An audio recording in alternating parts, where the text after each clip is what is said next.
Two of our guys went and picked these up in London yesterday evening. It's a Facebook group for bikers, or people with bikes, let's say, perhaps rather motorbikes, and they just wanted to do something really to help out. So ideally they'd like to use bikes, but these boxes are a bit too big to get on a bike, so it was a car today and vans and so on as well, because most people have got bikes and cars, but we all know that PPE is an issue, and I think it's really good that people can 3D these things up and make them, and you know, there's a lot to be delivered. Play happily at the cherry blossom promenade.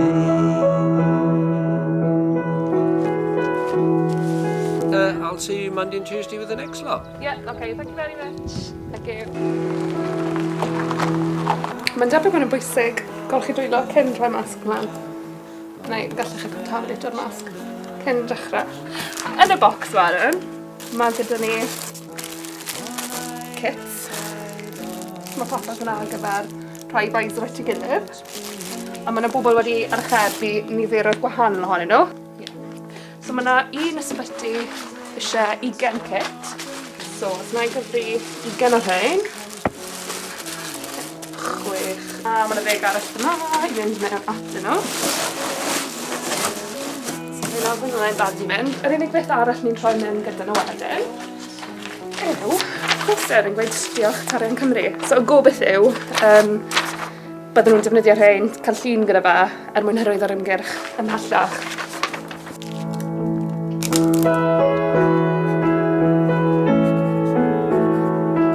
Felly fi fydd yn rhannol gyfrifol am drefnu derbyn yr archebion wrth wahanol suppliers, a wedyn i cael nhw mas i ble sy angen nhw.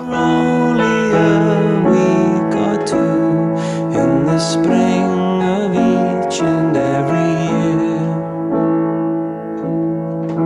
the blossoms bloom in the trees.